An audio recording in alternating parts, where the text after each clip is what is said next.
அனைவருக்கும் இனிய காலை வணக்கங்கள். ஓம் திருமூலர் திருவடிகள் போற்றி போற்றி. திருமந்திரம் 4ஆம் தந்திரம் 13வது அத்தியாயத்தில் நாம நவாக்கிரியில் 1382வது மந்திரம் என்று சிந்திக்க உள்ளோம். இந்த பாடலில் பல கோணங்களில் அவர் தன்னுடைய வெளிப்பாட்டை சொல்வதாக உணர்கின்றேன். அம்மைக்கு ஒரு திருமேனி அப்படின்னு நம்ம பார்க்க முடியும். ஆனால் நீங்கள் உங்கள் அருக்கண்ணுங்கள நாணக்கண்ணால் பார்க்கும்போது உச்சி முதல் பாதம் வரை ஒளிப்பிழம்பாய் தோன்றுவாள். அதான் முதல் வரி. சுயிர்ந்தது சோதி சுடர்முடி பாதமாய் அப்படின்றாங்க. அதோட எல்லாம் ஒரு 4 கைகளில் பார்த்தீங்கன்னா சின்முத்தரை, பாசம், பளிங்கு மணி, பைங்கிளி இதுவும் இருக்கு அப்படின்றாங்க. இது ஒன்னொன்னுத்தையும் நம்ம தனித்தனியா சிந்திக்கலாம். அந்த அளவுக்கு அவ்வளவு விஷயங்கள் இருக்கின்றது. குறிப்பால உணர்த்துகின்றார். ஆனா தியானத்துல சின்முத்திரை உட்காந்து பண்ணணும்னு வச்சுக்கிங்களா, அதனுடைய எஃபெக்டே வேற. அதே மாதிரி பைங்கிளி ஏன் கொடுக்குறாங்க, பளிங்கி மணி ஏன் சொல்றாங்க, இந்த புகழ்தரு அடையாளம் ஏன் கொடுக்குறாங்க அப்படின்றது வேற யாராவது சொன்னாங்கன்னா இன்னும் நல்லா இருக்கும்னு நினைக்கின்றேன். மிக்க நன்றி. பாருங்க கௌரி அம்மா, வணக்கம். நன்றிங்க ஐயா. அருமை ஐயா. அனைவருக்கும் அன்பு வணக்கம். ஓம் நந்தியம்பெருமான் திருவடி போற்றி. ஓம் திருமூலர் திருவடி போற்றி. ஓம் நம சிவாய. மந்திரம் 1382. சூழ்ந்து எழு ஜோதி சுடர்முடி பாதமாய் ஆங்கு அன்னி முத்தம் அழகிய மேனியும் தாங்கிய கையவை தார்கிளி ஞானமாய் ஏந்து கரங்கள் எடுத்தமர் பாசமே. இதுக்கான commentary. It is in this form of Shakti described in the above verse that is to be meditated upon and adored. சூழ்ந்தெழு ஜோதி சுடர்முடி பாதமாய். இந்த பாடல்ல அவங்களோட உருவம், அவங்க என்ன வச்சிருக்கிறாங்க அந்த இதை சொல்றாங்க. நம்ம கிளீம் சக்தியில பார்த்தோம், அவங்க காளிதேவி பீஜமா பார்த்தோம். ஆனா அந்த அந்த உருவ அமைப்புல அந்த வில்லு அம்பு எல்லாம் இருக்கிறதுனால துர்கா தேவியாவும் இருக்கலாம் அப்படின்றதுனால அந்த உருவத்தோட பொருத்துறதுக்காக பார்க்கும்போது துர்கா தேவி வந்தாங்க. அதே மாதிரி ஸ்ட்ரீமுக்கு லக்ஷ்மி தேவி 2 தாமரைகள் வைத்து வந்தாங்க. இப்போ ஹ்ரீம் மந்திரத்தோட அவங்க எப்படி இருப்பாங்க அப்படின்றது இதுல சொல்றாங்க. சூழ்ந்தெழு ஜோதி சுடர்முடி பாதமாய். அவங்க ஒளிமிகு திருமேனியாக இருக்காங்க. அந்த சூழ்ந்து இருக்கிற அந்த 56 தேவியர்களுக்கு நடுவில் அவங்க எழுற ஜோதி எப்படி இருக்காங்கன்னா, முடி முதல் பாதம் வரை ஒளியாகவே இருக்காங்க. அப்போ ஒளிமிகு திருமேனியா அவங்களுக்கு இருக்கு. ஆங்கு அணி முத்தம் அழகிய மேனியும். அங்கு பொருந்திய அப்படின்னு பார்க்கலாம். அங்கு பொருந்திய முத்தம்னா முத்துக்கள். முத்துக்கள் போன்ற அழகிய திருமேனி அப்படின்னு பார்க்கலாம். இன்னொரு பொருள் ஆங்கனிக்கு தகுதியான முத்து, பொருத்தமான முத்து அந்த மாதிரியும் பார்க்கலாம். அந்த முத்துக்கள் போன்ற அழகிய திருமேனி அல்ல முத்துக்கள் அணிந்த அழகிய திருமேனின்னு பார்க்கலாம். ஆக அவங்க அழகா இருக்காங்க. முத்துக்கள் மாதிரி ஒளிமிகு திருமேனியோட இருக்காங்க அப்படிங்கிறது முதல் 2. தாங்கிய கையவை தார்கிளி ஞானமாய் ஏந்து கரங்கள் எடுத்தமர் பாசமே. இந்த வரியில தாங்கிய கை, அவங்க தாங்கி இருக்காங்கன்னா ஒரு விஷயத்த தூக்கி வச்சிருக்கிறாங்க. ஏந்திய கரங்கள், அடுத்த 2 கரங்கள், கை அவைன்றதுனால 2 கரங்கள் இல்லையா, ப்ளூரல்ல இருக்கும். அதனால தாங்கியனா பிடிச்சிருக்காங்க, இல்லை தாங்கிட்டு இருக்காங்க அப்படின்னு. ஏந்திய கரங்கள்னா தூக்கிட்டு இருக்காங்க, ஏதோ ஒன்று கையில வச்சிருக்கிறாங்க அந்த மாதிரி.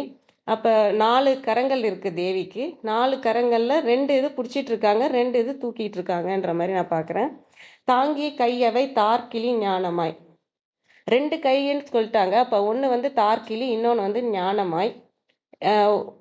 தார்கிளிங்கிறது அந்த ஒரு பூச்செண்டு. இவங்க எப்படி இருக்காங்கன்னா, எங்க வீட்டில் இருக்க காமாட்சி தேவி மாதிரியே இருக்காங்க. காமாட்சி தேவி எப்படி இருப்பாங்களோ அதை வர்ணிச்ச மாதிரி இருக்கு. காஞ்சி காமாட்சி தான் சொல்றேன். நம்ம அம்மா காஞ்சி காமாட்சி தான். காஞ்சி காமாட்சி கையில பாத்தீங்கன்னா ஒரு மலர் பூச்செண்டு மாதிரி வச்சிருப்பாங்க. அது மேல அந்த கிளி வச்சிருக்கோம். இவங்க பிடிச்சிருக்கிறது மலர் பூச்செண்டு தான். அந்த பூச்செண்டு மேல அந்த கிளி உட்காந்துருக்கும். இன்னொரு கையில வந்து ஞானமாய். ஞானமாய்னா அந்த கரும்பு இது ஒரு சில படங்கள்ல நீங்க சின்னதா பார்க்கலாம். ஒரு ஆயுதமா இருக்கும் அது. சில இதுல வந்து அந்த கரும்பு வந்து பெருசா இருக்கிற மாதிரியும் பார்க்கலாம். அந்த இது வந்து என்ன அப்டின்னா, நம்மளோட மனது. அதாவது உயிர்களோட மனச காமத்த அகற்றி ஞானத்த குடுக்குறதுக்கான ஒரு விஷயமா அவங்க கையில வச்சிருக்காங்க.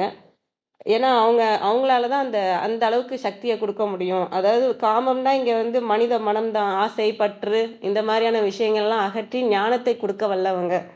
அப்படிங்கிறது தான் இதுலயும் போட்டிருக்கு. அந்த காமாட்சியோட பாடல்கள்லயும் அதுக்கான அர்த்தம் அந்த இதுதான் நான் படிச்சிருக்கேன்.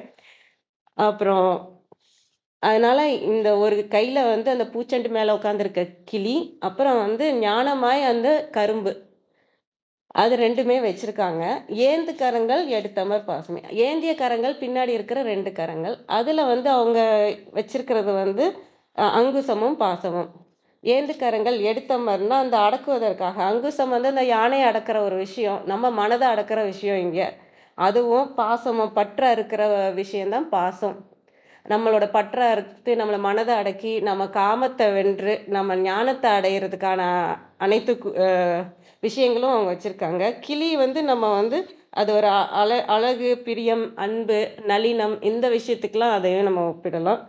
எ அதனால எனக்கு வந்து புவனேஸ்வரி தேவி அதே மாரி அம் காமாட்சி தேவி விருத்தத்திலயும் பார்த்தீங்கன்னா, அகிலாண்டவல்லி அப்படின்லாம் சொல்லுவாங்க. அந்த அகிலாண்டேஸ்வரி, அந்த புவனேஸ்வரி தேவி தான் இவங்க அப்படிங்கிற மாரியும் வரும். திரிபுர சுந்தரி தான் இவங்கன்றதும் நமக்கு நெறைய இடத்துல பார்த்துருப்போம். அம் அபிராமி தேவியாவும் பார்த்துருப்போம். ராஜராஜேஸ்வரி தேவியாவும் பார்த்துருப்போம். ஆ இதுல வெறும் கிளிய மட்டும் வச்சோம்னா, மீனாட்சி தேவிய பார்க்கலாம். அவங்க வச்சிருக்கிற அந்த ஞான முத்திரைன்னு ஐயா சொன்னாங்க இல்லையா? அந்த ஞான முத்திரையா பார்த்தா சாரதாம்பாவ பார்க்கலாம். ஆனா எனக்கு வந்து இந்த 4மே பொருத்தமா அப்படியே கரெக்ட்டா பொருந்துறது வந்து காஞ்சி காமாட்சி தேவிட்ட பொருத்தமா இருக்கு. அ ஏன்னா அவங்க தான் அகிலாண்டேஸ்வரி, அவங்க தான் திரிபுர சுந்தரி எல்லாமே. அந்த மாதிரி நான் பார்க்குறேன். அவங்க ரொம்ப அ ஒளிமிகு திருமேனிய கொண்டு இருக்கிறாங்க. முத்துக்கள் போன்ற அழகிய திருமேனி வச்சிருக்கிறாங்க. அவங்க கையில தார் கிளியும் தார்னா பூ. அந்த பூவுல இருக்கிற கிளி. அதனால தான் தார் கிளி. இந்த பூ மேல இருக்கிற கிளி. அப்புறம் ஞானமாய் அந்த கரும்பு. ஏந்து கரங்கள்ல அங்குசமும், பாசமும். அப்படி வச்சிருக்கிறதா பார்க்குறேன். அனைவருக்கும் நன்றி. வாங்கம்மா கிருத்திகாம்மா. வணக்கம் அம்மா.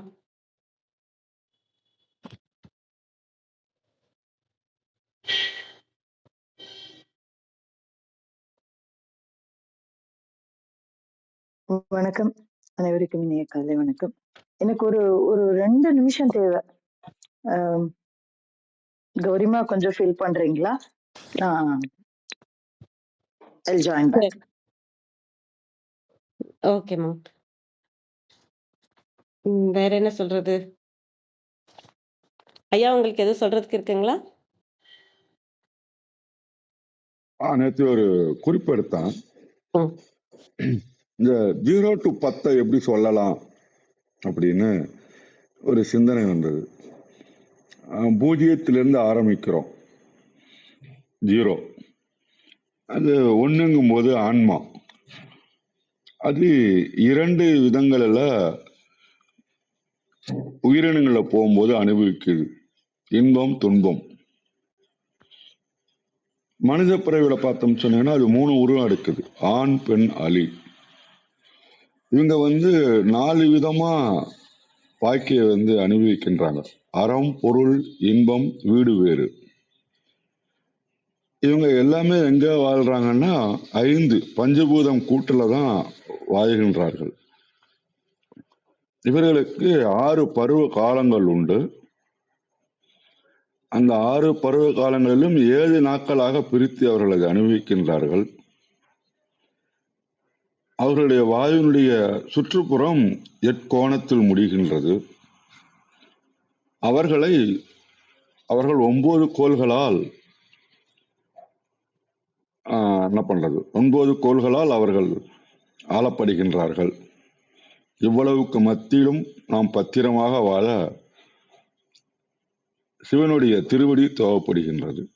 மிக்க நன்றி. நன்றிங்கய்யா. 0ல இருந்து ரொம்ப அழகா ஒண்ணொண்ணா கொண்டு வந்தீங்க. ரொம்ப நன்றிங்கய்யா. வாங்க நன்றி பேசுங்க. நன்றி ஐயா.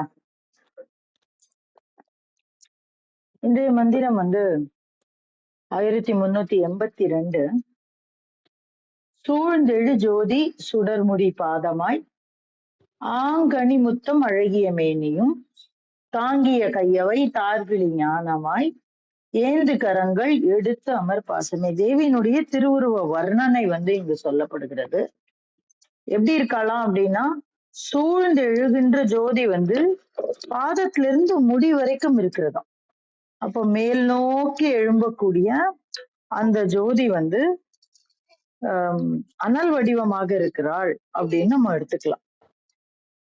ஆனா அனல் வடிவமா இருக்கிறதுனால அவள் ரொம்பவும் வெப்பமயமாக அனலாக இருக்கிறாள் அப்படின்னு இல்லையா. ஏன்னா அடுத்தாப்புல சொல்லிட்டாங்க ஆங்கனி முத்தம் அழகிய மெனியும். ஆனா அவ குளுமையாக இருக்கிறாள். அப்போ ஆங்காரியாக இல்ல, கோபம் நிறைந்தவளாக இல்ல, அப்ப இவ காளி இல்ல, ரொம்ப குளுமையா இருக்கா. ஆனா அவளுடைய தன்மை என்ன மாதிரி தன்மை அப்படின்னாக்கா, வெப்பம் நிறைந்த தன்மை, அக்னியினுடைய தன்மையினாக இருக்கிறாள். ஆனா ரொம்ப குளுமையா இருக்கா. அப்போ அது ரொம்பவும் ஒரு ஆழமான ஒரு விஷயம். ஏன்னா அடுத்த வார்த்தையில ஆங்கனி முத்தம், முத்துனாலே குளுமைக்கு அடையாளம். அப்போ அந்த மேனியை தாங்கியவளாக இருக்கிறாள். அப்ப இருவேறுபட்ட இரு நிலை. இப்ப சொன்னார் பாத்தீங்களா ஐயா, அந்த மாதிரி ஆணுமாகவும் பெண்ணுமாகவும் இருக்கிறாள். அந்த மாதிரி குளிர்ச்சியாகவும் இருக்கிறாள், வெப்பமாகவும் இருக்கிறாள். இரண்டுமாவும் அவளாகவே இருக்கிறாள் அப்படின்னு நம்ம புரிஞ்சுக்கலாம். தாங்கிய கையவை தார்கிழி ஞானமாய். அப்போ அந்த கையில என்ன இருக்கு அப்படின்னாக்கா, தேவியினுடைய நம்ம கைகளை தாங்கி இருக்கக்கூடிய அந்த முத்திரை, அந்த ஆயுதங்கள், அந்த பொருட்களை வச்சுதான் நம்ம அவளை வேறுபடுத்துறோம். மிச்சப்படி அவளுடைய செய்தொழிலை வைத்துதான் நம்ம அவளுக்கு வேற வேற பேர் சொல்றோமே தவிர வேற பேர் கிடையாது. ஒரே பேர் தான். ஆனா அவளுடைய செய்தொழிலை வைத்து நம்ம அவளுக்கு வேறு வேறு பெயர்கள் சொல்கிறோம். நீங்க பாத்தீங்கன்னா நேற்றுக்கு சொன்னோம்ல, அந்த 108 தேவியர், அவங்க அத்தனை பேரையும் அடையாளப்படுத்தக்கூடியது அதுதான். அது என்ன கையில என்ன வச்சிருக்கா, எந்த கையில எது வச்சுருக்கா, அந்த அந்த அந்தந்த ஆயுதங்களுக்கு உண்டான அந்தந்த பொருட்களுக்கு உண்டான தன்மை என்ன, இதுதான். அப்ப இந்த இடத்துல அவ என்ன வச்சுருக்கா, ஒரு கையில தார் கிளி வைத்திருக்கிறாள். தார் கிளி அப்படின்னா வரையோடு கூடிய கிளி. அப்படின்னா எந்த கிளிக்கு வரை இருக்கும் அப்படின்னா, ரொம்ப முதிர்ந்த கிளிக்கு வரை இருக்கும்னு சொல்லுவாங்க. அப்போ வரைனா என்ன வரையா, மஞ்சள் வரை அப்படின்றாங்க. மஞ்சள் வரையோடு கூடிய கிளி. அடுத்தாப்புல ஞானத்தை தரக்கூடிய ஞான முத்திரை அப்படின்னு சொல்றவங்களும் உண்டு. இல்ல அந்த கிளியே ஞானத்தை குறிக்கக்கூடியது. ஏன்னா கிளிக்கு ஒரு ஒரு அற்புதமான தன்மை இருக்கு. இது நம்ம ஆரம்ப காலகட்டத்துல பார்த்திருக்கோம். என்ன செய்யும் அப்படின்னா, கிளியால மாத்திரம்தான் 360 டிகிரி தலையை திருப்ப முடியும்னு சொல்லுவாங்க. நம்மளால எல்லாம் 180 டிகிரி, ஒரு சிலர் 90 கூட முடியாது, கழுத்து பிடிச்சிருக்குன்னுவாங்க. நம்ம எல்லாம் சிஞ்சி போனா 180 டிகிரி பார்க்க முடியும். ஆனா கிளியினுடைய கண்கள், தலையில கண்கள் மட்டும் 360 டிகிரி திரும்ப முடியுமா. இங்க இருந்து பின்னாடி வரைக்கும் பார்க்க முடியும். இங்க இருந்து இந்த பக்கம் திரும்பினாலும் பின்னாடி வரைக்கும் பார்க்க முடியுமா. அந்த அந்த தன்மையே அந்த கிளிக்கு உண்டு அப்படின்னு சொல்லுவாங்க. ரெண்டாவது, உயிர்களினுடைய நம்முடைய உயிர் எல்லாமே கிளிக்கு, நம்ம பசுன்னு சொல்றோம் இல்லையா, பசு என்பது இந்த ஆன்மா, உடல், உயிர் எல்லாம் சார்ந்தது. ஆனா அந்த உயிர், ஆன்மா என்று சொல்லக்கூடியது கிளியை குறிக்கக்கூடியது. அதனாலதான் தேவி கிளிய கையில வச்சுட்டு இருக்கா அப்படின்னு சொல்லுவாங்க. சிவன் மான கையில வச்சிருப்பார், அதுவும் ஆன்மாவை குறிக்கக்கூடியது. ஆனா ஒரு நுணுக்கமான வேறுபாடு உண்டு. இது உயிர்களை குறிக்கக்கூடியது, அது ஆன்மாவை குறிக்கக்கூடியது. ரெண்டுக்கும் என்ன வித்தியாசம் அப்படின்னா, உயிர் என்பது இந்த உடலோடு சம்பந்தப்பட்டது, இயக்கத்தோடு சம்பந்தப்பட்டது, இந்த பூமியோடு சம்பந்தப்பட்டது, அதான் உயிர். ஆனா ஆன்மா அப்படி இல்லை. அது பிரபஞ்சத்தோடு சம்பந்தப்பட்டது. அப்போ அதனால ஆன்மாவை வந்து நம்ம வந்து மானோடு சொல்கிறோம், கிளிய வந்து உயிரோடு சொல்றோம். அருணகிரிநாதர் கிளியாதான் கடைசியில போனாரு அப்படின்னு ஒரு ஒரு கூற்று உண்டு. அப்போ என்ன அர்த்தம் அப்படின்னா, அவருடைய உயிரை இறைவன் அங்ஙனம் எடுத்துக்கொண்டான் அப்படின்றதான் பொருள். அப்போ கிளிக்கு நிறைய பொருட்கள் உண்டு, நிறைய ஆஹ் ஆஹ் என்ன சொல்றது அர்த்தம் உண்டு. அதுல வந்து இந்த இடத்துல எதை பார்க்கிறோம் அப்படின்னா, தாங்கிய கையவை தார்கிழி ஞானமாய். அப்ப அவளுடைய கைகள்ல உயிர்கள் இருக்குன்னு நம்ம எடுத்துக்கலாம். தாங்கிய கைகள். அப்ப இந்த உலகத்தையே அவள் தாங்கி கொண்டிருக்கிறாள். இந்த உயிர் கூட்டம் நிரம்பிய இந்த உலகத்தை அவள் தன்னுடைய கைகளில் தாங்கி கொண்டிருக்கின்றாள். ஏந்து கரங்கள் எடுத்து அமர் பாசமே. அப்போ ஆட்டோமேட்டிக்கா அந்த பாசம் என்று சொல்லக்கூடிய அந்த பாசமும் வச்சிருக்கா. பாசங்கிறது நமக்கு தெரியும் இல்லையா, ஒரு கயிறு மாதிரி இருக்கும். அதை ஒரு ஒரு வடிவமா ஒரு மேல் நோக்கி சுருட்டி கீழே பிடிச்சிருப்பாங்க, அதுல ஒரு கயிறு கட்டியிருப்பாங்க. இதுதான் பாசம் என்று சொல்லக்கூடியது. அப்ப பாசமே அப்படின்னா அப்ப இன்னும் ஒண்ணும் இருக்கு. என்னது அது? அங்குசம். அப்போ அங்குச பாசம் ஏந்தியவளாக, அங்குசம் என்பது என்னன்னு நமக்கு தெரியும். எல்லாவற்றிலிருந்தும் நம்மை காக்கக்கூடியது, தடை செய்யக்கூடியது. அங்குசம் போட்டாங்க, யானைக்கு அங்குசம் குட்டியாதான் இருக்கும். ஆனா அது எப்படி இருக்கும்? ஒரு வளசல், அப்புறம் இந்த பக்கம் ஒரு வளசல் இருக்கும். அதை போட்டு காதுல இழுத்தா யானை அடங்கிடும் அப்படின்னு சொல்லுவாங்க. அவ்வளவு பெரிய யானை, அந்த மதம் கொண்ட யானையே அடக்கக்கூடியது என்ன அப்படின்னா அது வந்து அந்த அங்குசம் தான். அத்தகைய அடக்கக்கூடிய அனைத்தையும் தன்னுடைய கட்டுக்குள் கொண்டு வரக்கூடியது. ஏன்னா அவ கையில தாங்கி இருக்கா, ஞான முத்திரையை வச்சுட்டு இருக்கா, எல்லாவற்றையும் கட்டுப்படுத்தக்கூடிய ஒரு அங்குசத்தை கையில் வைத்துக் கொண்டிருக்கிறாள், எல்லாவற்றையும் கட்டி நிறுத்தக்கூடிய பாசத்தை கையில் வைத்துக் கொண்டிருக்கிறாள் அப்படின்னு தேவியினுடைய திருவுருவ தியானம் சொல்லப்படுகிறது. எதுக்கு இந்த தியானம்? எதுக்கு திருவுருவம்? ஏன்னா நம்ம மனுஷ மனசுக்கு பார்வை கொண்டு கொண்டு கொண்டு எல்லாவற்றையும் அடையாளப்படுத்திக் கொள்கிறோம். அப்பதான் நம்மளால அந்த இடத்துல நிக்க முடியும். இப்ப நீங்க வெறும்னு மந்திரம் மாத்திரம் சொல்லி பாருங்க, நம்மளால முடியாது. அப்ப அந்த தியானத்தை கொண்டு வரும்போது, அந்த திருவுருவ தியானத்தை கொண்டு வரும்பொழுது மனம் அடங்குகிறது. அப்ப என்னெல்லாம் சொல்றாங்க? உன்னுடைய உயிர் அவளுடைய கைகளில் இருக்கிறது, அவள் குளிர்ந்த மேனியளாக இருக்கிறாள், ஆனா அவள் அக்னி சொரூபமாக இருக்கிறாள். அந்த கைகள்ல வந்து உன்னுடைய உயிரை ஏந்தி கொண்டு இருக்கிறாள், உனக்கு ஞானத்தை தருபவளாக இருக்கிறாள். எப்படி? இன்னொரு கையில அங்குசத்தையும் பாசத்தையும் வைத்து உன்னுடைய அத்தனை ஆசா பாசங்களையும், உன்னுடைய அத்தனை உலகியல் இன்பங்களையும், உலகியல் எண்ணங்களையும் கட்டுப்படுத்தி அவள் உனக்கு ஞானத்தை தருபவளாக நிற்கிறாள்னு ஒரு தேவிய உருவம் கொடுக்கிறார். எவ்வளோ ஒரு அற்புதமான விஷயம் பாருங்க. நமக்கு அப்படியே கண்ணு முன்னாடி நிறுத்துறாரு. ஆஹ் என்னை பொறுத்த வரைக்கும் இந்த பாடல்ல நான் பார்க்கிறது மீனாட்சியை தான். மீனாட்சி அப்படியே கிளியோட நமக்கு வந்து அருள் புரிபவளாக இருக்கிறாள். அவளை வந்து ராஜமாதங்கின்னு நம்ம சொல்லுவோம். ஏன்னா மீனாட்சி வந்து குளுமை மாத்திரம்தான் இருப்பா. ஆனா நீங்க பாத்தீங்கன்னா ராஜமாதங்கி வந்து குளுமையும் வெப்பமும் கலந்தவளாக இருப்பாள். மீனாட்சியினுடைய மறு உருவம். ஞானத்தை தரக்கூடியவள், அங்குச பாசத்தை கையில் வைத்திருப்பவள் அப்படின்னு நம்ம பார்க்கலாம். ராஜமாதங்கி வந்து ராஜஷியாமலா, ராஜமாதங்கி, இப்படி என்ன வேணா சொல்லலாம். அவள் தான் மீனாட்சி. அந்த மீனாட்சி கண் முன் நிறுத்தக்கூடியது அற்புதமான ஒரு மந்திரம். இன்னைக்கு ஆரம்பமே ரொம்ப அற்புதமா இருக்கு. ஏன்னா இன்னைக்கு இன்றிலிருந்து ஆஷாட நவராத்திரி என்று சொல்லக்கூடிய வாராகி நவராத்திரி ஆரம்பிக்கிறது. வருஷத்துக்கு 4 நவராத்திரியை நம்ம கொண்டாடுவோம். பொதுவா வந்து புரட்டாசி மாசம் கொண்டாடக்கூடியதுதான் நவராத்திரின்னு வெளியில தெரியும். ஆனா சாக்த உபாசகர்களுக்கு 4 நவராத்திரிகள் உண்டு. சாரதா நவராத்திரி, வசந்த நவராத்திரி, வாராகி நவராத்திரி, ஷாமலா நவராத்திரி. இதுல இன்னைக்கு வந்து ஆஷாட நவராத்திரி, ஆவணி மாதம் அமாவாசையிலிருந்து தொடங்கக்கூடியது. நம்ம பொம்மையெல்லாம் வைக்க மாட்டோம், ஆனால் உபாசகர்கள் வந்து வாராகியை உபாசிக்கலாம். வாராகி மாலை இருக்கு, சொல்லலாம். மந்திரோபதேசமானவங்க மந்திரம் சொல்லலாம், மந்திரம் ஜெபிக்கலாம். எல்லாவற்றிலும் சிறந்தது நம்ம வந்து லலிதா சஹஸ்ரநாமம் சொல்லலாம். முடிஞ்சவங்க காலையிலயும் மாலையிலயும் சொல்லலாம். இல்லை காலையில மட்டுமாவது இல்ல சாயங்காலம் மட்டுமாவது சொல்லி ஒரு நைவேத்தியம் பண்ணலாம். 9 நாளும் தேவியை குறித்த சிந்தனை. காலைல எந்திரிக்கும் போதே ஆகா இன்னைக்கு வராகினா அப்படின்னு நினைச்சு எந்திரிச்சாலே போதும். அவ கூட இருப்பா. இன்றிலிருந்து 9 நாட்கள் நம்ம வந்து வராகியை கொண்டாடலாம். வராகி மாலை வந்து பார்க்கலாம்.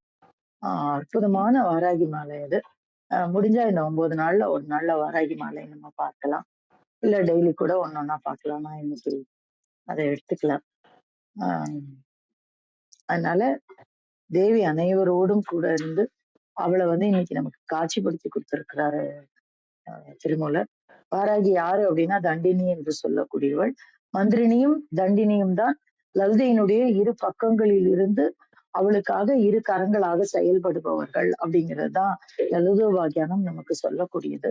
சோ அத்தகைய அவளுடைய ஜோட்டுன்னு சொல்லுவோம்ல, அவளோட ஜோட்டுக்காரி அந்த ஜோட்டுக்காரிய பத்தியும் இப்ப கொஞ்சம் நம்ம நினைச்சுக்கலாம். அதுக்கு ஆயத்தமா ராஜமாதங்கி சொன்னதா நான் இந்த பாடலை எடுத்துக்கிறேன். நன்றி நண்பர்கள். நன்றிங்கம்மா. நிறைய விளக்கங்கள் கொடுத்தீங்க. அது மாதிரிதான் வேணும். நிறைய அந்த கிளிக்கே நீங்க நிறைய விளக்கங்கள் கொடுத்தீங்க. உருவ தியானம், அப்புறம் மீனாட்சி அம்மா கொண்டு வந்தீங்க. வாராகி அவங்களோட தகவல்கள், நவராத்திரி தகவல். ரொம்ப நன்றிங்கம்மா. நிறைய விஷயங்கள் சொல்றீங்க. ரொம்ப நன்றிங்கம்மா. வாங்கம்மா விந்தியாம்மா. வணக்கம் அம்மா. அனைவருக்கும் வணக்கம். ஓம் சிவசக்தி போற்றி, ஓம் திருமுலரே போற்றி. 1382வது திருமந்திரம். திருவருள் புரியும் அன்னை திருக்கோலம். திருமந்திரம். சூழ்ந்து எழு சோதி சுடர்முடி பாதமாய், ஆங்கனி முத்தம் அழகிய மேனியா, தாங்கிய கையவை தார்கிளி ஞானமாய், ஏந்து கரங்கள் எடுத்தமா பாசமே.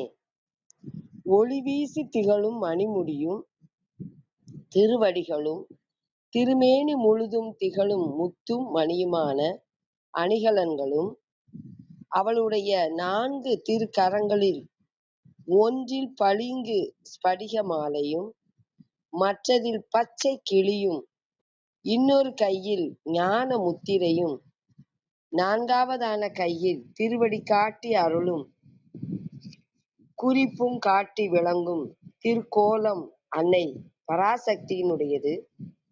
தாங்கிய கை என்பதன் பொருள் அடியவர்களை காக்கும் அபயகரம்.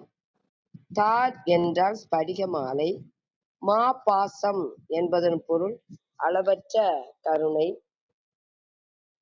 கழக வெளியீட்டில் சூழ்ந்தெழு சோதி சுடர் பாதமாய், ஆங்கனி முத்தம் அழகிய மேனியும், தாங்கிய கையவை தார்கிளி ஞானமாய், ஏந்து கரங்கள் எடுத்தமர் பாசமே. திருவருள் அம்மையை அருட்கண்ணால் நோக்குவார்க்கு அம்மை முடித்தொட்டு அடிக்காரும் இயற்கை பேரொளி பிளம்பாய் தோன்றுவள். அவள் தம் அழகிய திருமேனியும் பெருமுத்து போன்ற வெண்ணிறமாக இருக்கும். அம்மையின் திருக்கைகள் 4ல் ஒன்றில் மெய்யுணர்வு அடையாளமும், மற்றொன்றில் புகழ்தரு அடையாளமும், ஒன்றில் பளிங்கு மணியும், பிறிது ஒன்றில் பசுங்கிளியும் காணப்பெறும். மெய்யுணர்வு அடையாளம் அதுதான் சின்முத்திரை. புகழ்தரு அடையாளம் திருவடி சுட்டுதல். ஞனம் திருக்கைகள் தாங்கி நிற்றல் பேரருளாலேயாம். மா பாசம் என்பதன் பொருள் பேரருள். தாங்கிய கை அன்பரை ஆதரிக்கும் அபயகரம். தார் படிகமாலை. ஞானம் சின்முத்திரை.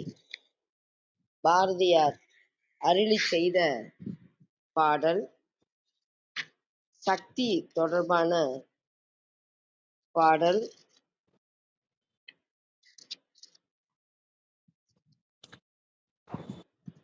சக்திக்கு ஆத்ம சமர்ப்பணம் என்ற தலைப்புல அவர் பாடியிருக்காரு. அதுல அகம் அப்படின்னு கொடுத்து அருமையா பாடலை படைத்துள்ளார். சக்தி தனக்கே உடைமையாக்கு அது தன்னையொரு சக்தி என்று தேரும். அகம் சக்தி தனக்கே உடைமையாக்கு அது தாமதமும் ஆணவமும் தீரும். சக்தி தனக்கே உடைமையாக்கு அது தன்னை அவள் கோயில் என்று காணும்.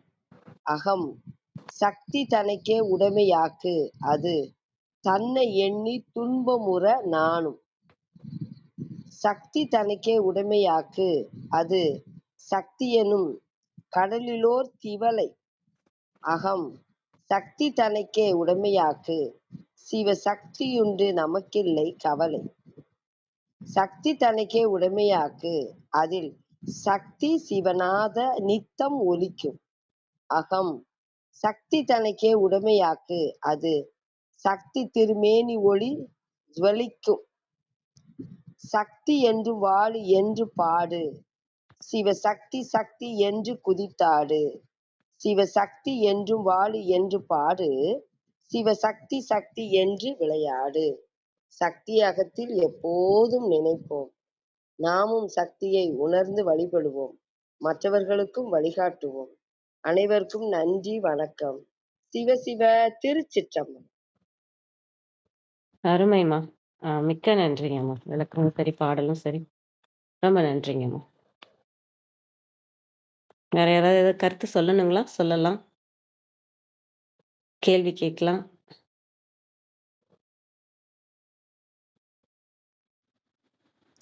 அர்த்தநாரியா இருந்தா அபிராமந்தாதில இருந்து ஒரு பாடலை நினைவுபடுத்தியிருப்பாரு. கண்டிப்பா அவருடைய சார்புல நான் அந்த பாடலை சொல்றேன். பாத்தீங்கன்னா 16வது அபிராமந்தாதி. கிளிஜேம் கிளைஞர் மனத்தே கிடந்து கிளர்ந்து ஒளிரும் ஒளியே. அவ்வளவுதான், முடிஞ்சு போச்சு. கிளி இருக்கு, இந்த உயிர்னு நம்ம சொன்னோம். இப்போ அந்த உயிரில் ஒளிந்திருக்கக்கூடிய மனம், கிளைஞர் மனத்தே, அவ எப்படி இருக்கா? கிடந்து கிளர்ந்து ஒளிரும் ஒளியே. அப்போ அத்தனை தொடங்கி ஜோதி ரூபமாக அவள் இருக்கிறாள் அப்படின்னு சொல்றாரு. ஒளிரும் ஒளிக்கு இடமே. அப்ப அந்த அந்த அந்த ஒளி இருக்கக்கூடிய இடமாகவும் அவளாகவே இருக்கிறாள். அப்போ ஒரு விளக்கு வைக்கிறோம் அப்படின்னா அந்த விளக்குல ஏற்றக்கூடிய ஜோதி, அந்த ஜோதி இருக்கக்கூடிய விளக்கு, அந்த விளக்கு இருக்கக்கூடிய நிலம், எல்லாமுமாக அவள் இருக்கிறாள். ஒளிரும் ஒளிக்கு இடமே எண்ணில் ஒன்றும் இல்லா வெளியே. நினைச்சு பார்த்தா எதுவுமே இல்ல, உருவம்னு நம்ம நினைக்கிறோம். ஆனா அந்த உருவத்தை தாண்டி வெளியாக நிற்கக்கூடிய ஒன்றும் இல்லா வெளியே. நினைத்து பார்த்தா அவள் வெளியாக இருக்கிறாள். அப்போ பூமிக்கும் ஆகாசத்துக்குமாக பறந்து விரிந்து இருக்கக்கூடியவள். வெளி முதல் பூதங்களாகி விரிந்த அம்மே. அவ்வளவுதான். வெளினா வெளி மாத்திரம் அல்ல, அதுல இருக்கக்கூடிய அனைத்து பூதங்களும். அப்ப இந்த பஞ்ச பூதங்களுமாக அவளே விரிந்து நிற்கிறாள். ஆளியேன் அறிவு அளவிற்கு அளவானது அதே சயமே. என்னுடைய இந்த சின்ன அறிவுக்கு அளவாக உன்னை புரிந்து கொள்ள கிடைத்தது அதிசயமே அப்படின்னு சொல்றாரு. எப்படி? இந்த உருவ தியானத்தின் மூலம்தான். இவ்வளவு வெளியா பறந்து நிற்கிறா, பஞ்சபூதமா நிற்கிறா.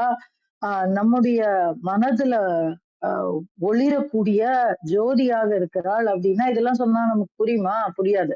அதனால்தான் அழியேன் அறிவு அளவிற்கு, என்னோட அளவுக்கு, என்னோட சின்ன மூளைக்கு புரிகிற மாதிரி நீ வந்தது அப்படிங்கும் போது என்னன்னா இவ்வளவோ பறந்து விஸ்வரூபமா இருக்கக்கூடியவள் ரொம்ப குட்டியா நமக்கு ரொம்ப அருகாமையில இருந்து நமக்கு அருள் செய்பவளுக்குரியவளாக இருக்கக்கூடியவளாக அவள் இருக்கிறாள் அப்படின்னு அபிராமிய அபிராமி பற்று சொல்றாரு. ரொம்ப அற்புதமான பாடல், ரொம்ப பிடிக்கும் எனக்கு. சின்ன வயசுலயே இது அப்படியே டக்குன்னு மனசுல இருக்கிற அத்தனை நூறுலயும் இந்த அப்படியே மனசுல பதிஞ்சிருச்சு. அப்பேற்பட்ட அபிராமந்தாதி இது.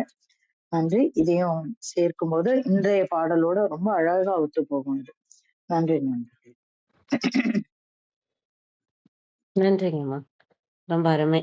விளக்கத்தோட நீங்க எங்களுக்கு பாடுனீங்க. ரொம்ப நன்றிங்கம்மா. கேள்வி எதுவும் இல்லைன்னா தளத்தை நிறைவு செஞ்சுக்கிறோம். அனைவருக்கும் நன்றி. இன்று எங்களுடன் இணைந்த அனைத்து உள்ளங்களுக்கும் எங்களது மனமார்ந்த நன்றிகள். மீண்டும் நாளை காலை 6:30 மணிக்கு சந்திப்போம். திருமூலர் திருவடிகள் சரணம் சரணம். திருமூலர் திருவடிகள் சரணம் சரணம். திருமூலர் திருவடிகள் சரணம் சரணம். அனைவருக்கும் நன்றி. ஓம்